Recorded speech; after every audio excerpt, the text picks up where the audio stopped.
Welcome back to target for IQ. मेरा नाम है वैभव। अगर कोई कपल काफी लंबे टाइम से साथ रह रहे हैं और उनके बीच में एक प्रॉमिस होता है, यानी कि लड़के ने अगर लड़की से प्रॉमिस करा कि इन फ्यूचर मैं आपसे शादी करूंगा, और इस प्रॉमिस में आकर लड़की या उस कपल में एक फिजिकल रिलेशनशिप एस्टेब्लिश हो जाता है। बाद में आकर अगर लड़का किसी भी कारणवश मना कर देता है कि मैं आपसे शादी नहीं कर पाऊंगा, तो क्या वो लड़का रेप के लिए चार्ज उस लड़के पे क्या रेप के चार्जेस लगेंगे? क्या वो कन्विक्ट होगा या नहीं? अभी 2024 में सुप्रीम कोर्ट ने इसी बारे में अपना एक फैसला सुनाया। केस का नाम है ये। ठीक। अब क्या है केस में, आइए जानते हैं। 17/2/2024 को एक एफआईआर लॉन्च हुई थी।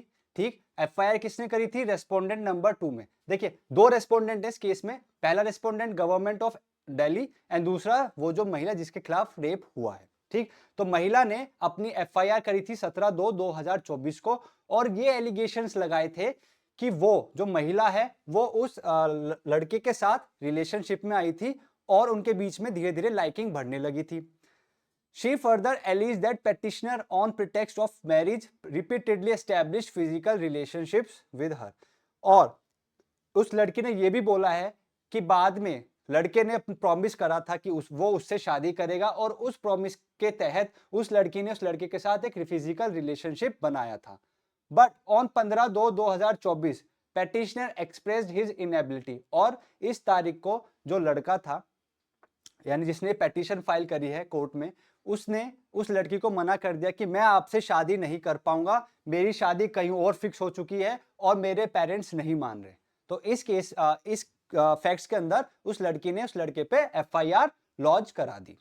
अब जब एफआईआर लॉन्च हुई, ठीक, एफआईआर लॉन्च होने के बाद क्या होता है, एक ये कॉग्निजेबल ऑफेंस है, तो पुलिस ने अपनी इन्वेस्टिगेशन स्टार्ट करी। इन्वेस्टिगेशन स्टार्ट करने के बाद खत्म करी और 173 में अपनी पुलिस रिपोर्ट लगा दी और कोर्ट ने कॉग्निजेंस ले लिया। ठीक, कॉग्निजेंस ले लिया तो उसको जेल भेजा गया। बट वो जब बेल पे बाहर निकला तो फिर क्या हुआ, पेटिशनर और रेस्पोंडेंट यानी वो लड़का और लड़की दोनों ने म्यूचुअली ही शादी कर ली। जब वो गिरफ्तार हुआ, जेल में था, और बाद में जब उसने अप्लाई किया बेल के लिए, बेल से छूटने के बाद दोनों ने आपस में समझौते से शादी कर ली और कोर्ट मैरिज वाज रजिस्टर्ड, और शादी करने के बाद कोर्ट मैरिज भी कर ली। उसके बाद क्या हुआ, रेस्पोंडेंट नंबर 2 यानी कि वो जो लड़की थी उसने सबमिट करा that they were since been happily married, कि भाई अब वो शादीशुदा है और काफी खुश हैं, and she does not wish to proceed with the FIR. और उसने कहा कि अब जो एफआईआर में मैंने बोला था मैं उसको अब रद्द कराना चाहती हूँ, मैं नहीं चाहती कि अब एफआईआर कंटिन्यू रहे, यानी कि ये केस वो खत्म करना चाहती थी, which was registered under misconception. उसने बोला, लड़की ने, कि जो मैंने एफआईआर लॉन्च कराई थी ना वो एक मिसकंसेप्शन में कराई थी, यानी मुझे तथ्य की भूल हो गई थी। Since there was reluctance on the part of petitioner for marriage, उसने बोला था कि मुझे इस तथ्य की भूल हो गई थी कि जो लड़के ने मैरिज के लिए बोला था वो एक्चुअली उसकी फिक्स नहीं हुई थी, उसने झूठ बोला था, बट वो मेरे से शादी करना चाहता था। ठीक, इस बेस पे अब मैं अपना ये एफआईआर वापस लेती हूँ। The court observed that whensoever a woman makes a reasoned choice to establish physical relationships after fully understanding the consequences of such action, the consent cannot be said to be based on misconception of fact।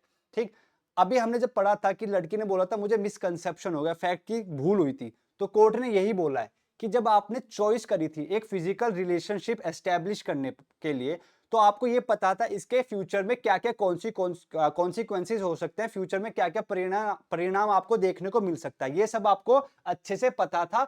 और ये सब पता होने के बावजूद भी आपने अपने फिजिकल रिलेशनशिप को एस्टेब्लिश किया। तो अब हम ये नहीं बोल सकते कि आपको तथ्यों की भूल थी, आपको मिसकंसेप्शन ऑफ फैक्ट था।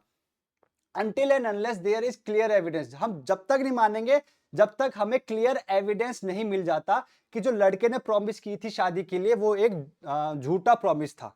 ठीक, फिर relationship between the petitioner and respondent number 2, it doesn't appear that any such alleged promise was in bad faith or to deceive respondent number 2। Court ने यह बोला कि लड़के ने जो प्रॉमिस किया था आप उस प्रॉमिस को झूठा नहीं कर पाए, कोर्ट में आपने एविडेंस नहीं दिया, और जब आप एविडेंस नहीं दे पाए तो हम ये बिल्कुल भी नहीं मानेंगे कि लड़के ने जो प्रॉमिस किया था वो एक झूठा प्रॉमिस था या आपको धोखा देना था। Considering the facts and circumstances, since the matter has been settled between the parties, no useful purpose shall be served by keeping the case pending. Court ने यही बोला है कि जब उन्होंने शादी कर ली है, जो पूरा पर्पस था केस का वो पूरा खत्म हो चुका है। अब कोई फायदा नहीं है कि हम इस केस को कंटिन्यू रखें क्योंकि दोनों ने शादी कर ली है। Continuation of proceeding would be abuse of process of court and cause disruption of inharmony between the parties। Court ने यही बोला कि अगर हम इस केस को कंटिन्यू रखेंगे तो उससे कोर्ट का टाइम वेस्ट होगा और abuse of process of court भी माना जाएगा। Petition is dispose of accordingly, और इसके तहत फिर कोर्ट ने इस पेटिशन को डिस्पोज ऑफ कर दिया, यानी कि जो लड़के पे रेप के चार्जेस लग रहे थे अब वो नहीं लगे। सुप्रीम कोर्ट ने इस केस को सुनाते हुए अपना जो ये जजमेंट या ऑर्डर दिया है इस पे रिलाई कौन से केस के अकॉर्डिंग किया है? केस का नाम था Anand DV versus state and others 2021। इस केस में भी एक एफआईआर लॉन्च हुई थी 376 आईपीसी में, जिसको कोर्ट ने इन्हीं फैक्ट सर्कमस्टेंसेस के अकॉर्डिंग इस एफआईआर को क्वैश कर दिया था। क्योंकि इस केस में भी क्या हुआ था कि बाद में दोनों पार्टीज की शादी करा दी गई थी, तो फिर कोर्ट ने उस एफआईआर को क्वैश कर दिया था। ऐसे ही केस 2022 में आया था जिसका नाम था Kapil Gupta versus state and city of Delhi. इस केस के फैक्ट्स भी ऑलमोस्ट सेम थे कि एक लड़की ने लड़के के अगेंस्ट एफआईआर कराई कि इसने मेरा रेप किया है, इसने मुझे झूठा प्रॉमिस दिया था।